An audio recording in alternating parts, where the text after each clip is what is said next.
एकदा एक माणूस आपल्या मित्राला म्हणतो, मी लोकांवर खूप लवकर रागवतो. मला वाटतं की कोणीच माझी कदर करत नाही.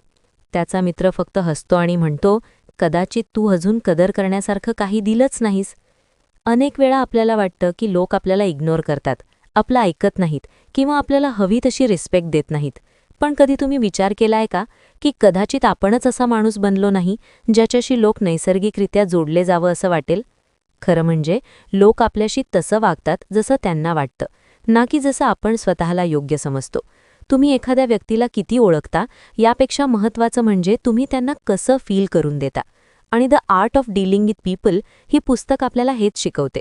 आपले विचार आणि शब्द इतके रिफाईन कसे करायचे की लोक आपोआप आपल्याकडे आकर्षित होतील. कारण शेवटी यश हे फक्त स्केल्सवर नाही तर लोकांना चांगलं वाटवण्याच्या कलेवरही अवलंबून असतं. चॅप्टर 1 सांगतो की प्रत्येक व्यक्तीशी तसं वागा जसं तो बनू इच्छितो.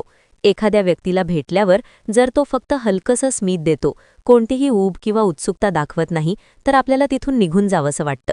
पण दुसरीकडे जर कोणी तुम्हाला पाहून खरंच आनंदी होतं, तुमचं बोलणं लक्ष देऊन ऐकतं आणि तुम्हाला महत्त्वाचं वाटू देतं, तर तुम्हाला त्याच्याशी पुन्हा भेटायला आवडेल.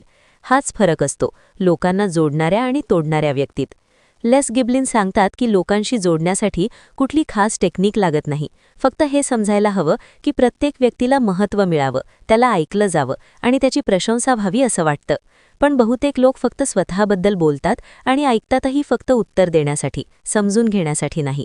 जर तुम्ही ही सवय बदलली आणि समोरच्याला स्पेशल फील करून दिलात, तर तुम्ही कोणाच्याही मनात जागा बनवू शकता. उदाहरणार्थ, एखाद्या दुकानदाराशी बोलताना तुम्ही फक्त सामान विचारलात तर व्यवहार तिथेच संपतो. पण जर तुम्ही त्याला एक वाक्य म्हणालात, तुमची दुकान खूप स्वच्छ आणि छान आहे, इथे येऊन खूप बरं वाटलं, तर त्याचा ॲटिट्यूड लगेच बदलतो. तो तुम्हाला फक्त ग्राहक म्हणून नाही तर माणूस म्हणून बघतो. अशा छोट्या गोष्टी नात्यांना अधिक मजबूत बनवतात. याचं साधं सूत्र असं आहे की लोकांना काय समजावलं ते विसरतात, पण तुम्ही त्यांना कसं फील करून दिलं ते कायम लक्षात ठेवतात. आणि हाच आर्ट ऑफ डीलिंग विथ पीपलचा खरा पाया आहे. चॅप्टर 6 सांगतो की लोक काय विचार करतात यापेक्षा ते काय फील करतात हे जास्त महत्त्वाचं असतं.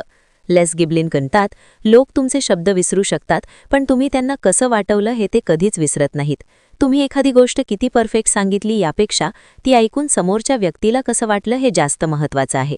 एक उदाहरण घ्या. एक मुलगा आपल्या बॉसला म्हणतो की तो ओव्हरटाईम करतोय, काम पूर्ण करतोय, पण त्याला अप्रिसिएशन मिळत नाही. बॉस म्हणतो, आम्ही तुला पगार देतो, अजून काय पाहिजे? लॉजिक बरोबर असू शकतं, पण माणूस मशीन नसतो. त्या मुलाला पैसे नाही तर आपली किंमत ओळखली जावी असं वाटत होतं. म्हणून लक्षात ठेवा, लोक निर्णय विचार करून नाही तर भावना अनुभवून घेतात. जर कोणी तुमच्यासोबत चांगलं फील करत असेल तर तो तुमच्या चुका देखील माफ करेल. पण जर तुम्ही त्याला कमीपणा वाटवला तर तुमची बरोबर गोष्टही चुकीची वाटू शकते. त्यामुळे कम्युनिकेशनमध्ये फक्त काय बोलता हे नाही तर कसं बोलता, तुमचा टोन आणि भावना खूप महत्त्वाच्या असतात. जेव्हा तुम्ही एखाद्याशी आदराने वागता तेव्हा तो आपोआप तुमच्याशी सॉफ्ट होतो. म्हणून पुढच्या वेळी बोलताना शब्दांपेक्षा त्यांच्या परिणामावर लक्ष द्या, कारण माणूस डोक्याने नाही तर मनाने जोडला जातो. चॅप्टर 7 सांगतो की जेव्हा तुम्ही खरंच ऐकता तेव्हा लोक तुमच्यासमोर खुलतात. कल्पना करा, तुम्ही कोणाला तुमची समस्या सांगत आहात आणि तो मध्येच तुम्हाला थांबवतो, स्वतःचे अनुभव सांगतो किंवा नको असलेला सल्ला देतो. तेव्हा तुम्हाला एकटेपणा, राग किंवा दुःख वाटतं, कारण त्याने तुमचं ऐकलंच नाही. पण जर कोणी शांतपणे तुमचं बोलणं ऐकलं, मध्ये न थांबवता फक्त मी समजतोय, बोलत रहा असं म्हटलं, तर तुम्हाला हलकं वाटतं. लेस गिबलिन सांगतात की लोक तेव्हाच तुमच्यावर विश्वास ठेवतात जेव्हा त्यांना वाटतं की तुम्ही त्यांना समजून घेतलं आहे. आणि समजून घेण्याची पहिली पायरी म्हणजे नीट ऐकणं. आजकाल सगळ्यांना बोलायची घाई आहे, पण ऐकणारे खूप कमी आहेत. त्यामुळे जेव्हा कोणी तुमच्यासमोर मोकळं होतं तेव्हा समजा तुम्ही एक मजबूत नातं तयार करत आहात, जे पैशाने नाही तर एम्पथीने तयार होतं. लक्षात ठेवा, ऐका उत्तर देण्यासाठी नाही तर समजून घेण्यासाठी. चॅप्टर 8 सांगतो की कधीही कोणाशी बोलताना सुरुवात टीका, निंदा किंवा तक्रारीने करू नका. जर तुम्ही कोणाला म्हणाल, तू नेहमीच चूक करतोस किंवा तुझ्याकडून काही नीट होत नाही, तर तो लगेच डिफेन्सिव्ह होईल आणि तुमचं ऐकणं बंद करेल. लेस गिबलिन म्हणतात, जर तुम्हाला कोणात बदल घडवायचा असेल तर सुरुवात कधीच टीकेने करू नका. लोक आपली इज्जत वाचवण्यासाठी नैसर्गिकपणे प्रयत्न करतात. उदाहरणार्थ, एखादा मित्र उशिरा आला तर तू नेहमी उशिरा येतोस असं म्हणण्यापेक्षा तू वेळेवर आलास की सगळं छान होतं असं म्हटलं तर तो भांडण न करता स्वतःच समजून घेतो. लोक तेव्हाच सुधारतात जेव्हा तुम्ही त्यांना उचलून धरता, खाली पडत नाही. म्हणून फीडबॅक देताना असं बोला की समोरच्याला स्वतःची किंमत जाणवेन. जर तुम्हाला कोणाला ग्रो करायचं असेल तर आधी त्याला सुरक्षित वाटू द्या. चॅप्टर 9 सांगतो की कधीकधी एखादा माणूस बरोबर असूनही हरतो, कारण त्याने समोरच्याचा इगोला दुखावलं. लेस गिबलिन म्हणतात, लोक फॅक्ट्सपेक्षा फीलिंग्सवर जास्त रिॲक्ट करतात.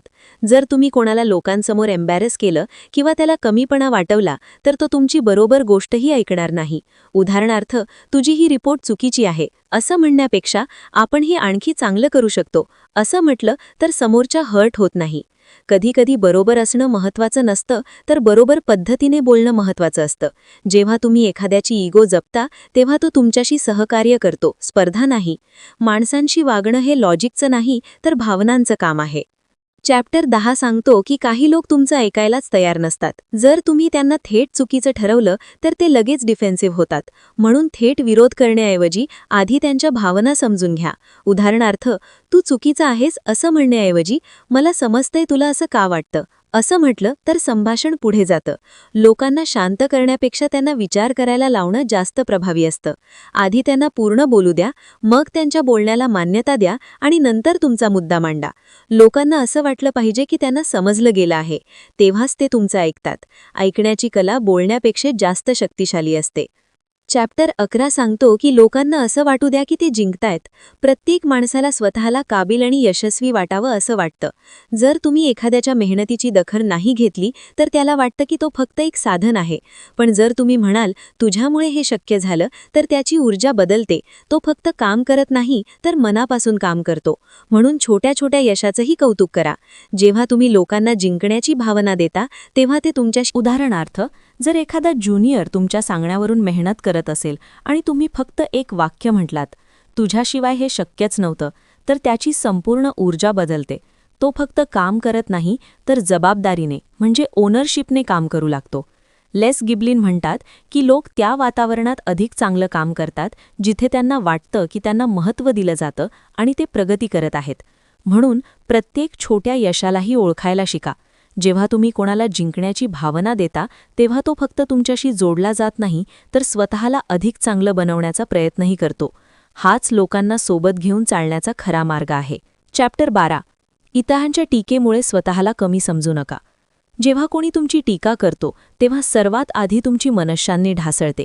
पण लेस गिबलिन सांगतात की इतरांच्या टीकेला घाबरणं किंवा घाबरून जाणं निरर्थक आहे. कारण बहुतेक लोक विचार करून टीका करत नाहीत, तर त्यांच्या फ्रस्ट्रेशन, असुरक्षितता किंवा अहंकारामुळे करतात. कधीकधी लोक तुम्हाला खाली ओढतात कारण ते स्वतः वर जाऊ शकत नाहीत. उदाहरणार्थ, तुम्ही एखादा चांगलं काम केलं आणि कोणी म्हणालं, तू फक्त दिखावा करतोस, तर त्याचा अर्थ असा होत नाही की तुम्ही खरंच तसं करता. पण जर तुम्ही ते मनावर घेतलं तर तुम्ही स्वतःवर शंका घेऊ लागता. म्हणून प्रत्येक टीकेला वैयक्तिक घेऊ नका. खरी आणि उपयुक्त टीका असेल तर त्यातून शिका आणि निरर्थक टीका असेल तर हसून पुढे चला. प्रत्येकाला उत्तर देणं गरजेचं नसतं. चॅप्टर 13. कम्युनिकेशनमधली सर्वात मोठी कला म्हणजे ऐकणं. अनेकांना वाटतं की चांगलं बोलणं हीच मोठी स्किल आहे, पण खरं म्हणजे जिथे समोरच्याला खरंच ऐकलं जातं तिथेच प्रभावी संवाद होतो. लोक बहुतेक वेळा समजून घेण्यासाठी नाही तर उत्तर देण्यासाठी ऐकतात. त्यामुळे ते इतरांपासून दूर होतात. जर तुम्ही एखाद्याचं बोलणं शांतपणे न थांबवता ऐकलत तर तो तुमच्यावर विश्वास ठेवतो.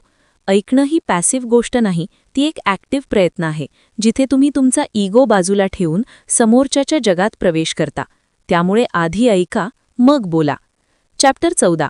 लोकांना बदलण्याचा प्रयत्न सोडा. जर तुम्ही कोणाला बदलण्याचा प्रयत्न करता तर तुम्ही त्याला अप्रत्यक्षपणे सांगत असता की तू जसा आहेस तसा योग्य नाहीस. त्यामुळे नातं कमजोर होतं. त्याऐवजी त्याला समजून घ्या. जेव्हा एखाद्याला स्वीकारलं जातं तेव्हा तो स्वतःहून बदलायला तयार होतो. म्हणून टीका करण्यापेक्षा कनेक्शन मजबूत करा. चॅप्टर 15. कोणाला जिंकायचं असेल तर आधी त्याचा विश्वास जिंका. विश्वासाशिवाय कोणताही प्रभाव म्हणजे इन्फ्लुएन्स शक्य नाही. विश्वास हळूहळू तयार होतो, लहान गोष्टींमधून. जर तुम्ही फक्त गरजेच्या वेळीच कोणाशी बोलत असाल तर तुम्ही विश्वासार्ह वाटत नाही, पण जर तुम्ही त्याची काळजी घेतली, त्याचं ऐकलं, तर तो तुमच्यावर विश्वास ठेवतो. म्हणून कन्सिस्टन्सी, रिस्पेक्ट आणि ॲक्सेप्टन्स खूप महत्त्वाचे आहेत. चॅप्टर 16. रागावलेल्या लोकांशी कसं बोलायचं. रागावलेल्या व्यक्तीशी बोलणं अवघड असतं. अशावेळी वाद घालण्यापेक्षा शांतपणे ऐकणं महत्त्वाचं आहे. जर तुम्ही म्हणाल, मी समजतो की तू का रागावलास, तर त्याचा राग कमी होतो. कारण प्रत्येक रागामागे मला समजून घ्या ही भावना असते. त्यामुळे आधी समजून घ्या, मग समजावून सांगा. चॅप्टर 17. लोकांच्या नजरेत चांगलं कसं दिसायचं. परफेक्ट असण्याची गरज नाही, पण तुमचं ॲटिट्यूड, वागणं आणि अप्रोच चांगला असावा. लोक तुमच्या लुक्सपेक्षा तुमच्या वागण्याने प्रभावित होतात. त्यामुळे स्वतःला सुधारत राहणं म्हणजे इतरांना रिस्पेक्ट देणं आहे. चॅप्टर 18. कौतुक स्वीकारणं हीही एक कला आहे. जर कोणी तुमचं कौतुक केलं आणि तुम्ही ते नाकारलं, तर तुम्ही त्याच्या भावना कमी करता. त्याऐवजी हसून धन्यवाद म्हणा. त्यामुळे दोघांनाही चांगलं वाटतं. चॅप्टर 19. जे लोक सतत विरोध करतात त्यांच्याशी कसं वागायचं. अशा लोकांशी भांडण्यापेक्षा त्यांना समजून घ्या, त्यांच्या मताला मान्यता द्या. त्यामुळे वाद न होता संवाद होतो. चॅप्टर 20. माणसांना समजून घ्या. माणसं मशीन नाहीत, त्यांना फक्त लॉजिकने नाही तर भावनांनी समजून घ्याव्या लागतात. जर एखादा व्यक्ती चूक करत असेल तर आधी त्यामागचं कारण समजून घ्या. त्यामुळे तुमचा अप्रोच बदलतो आणि नातं सुधारतं. निष्कर्ष.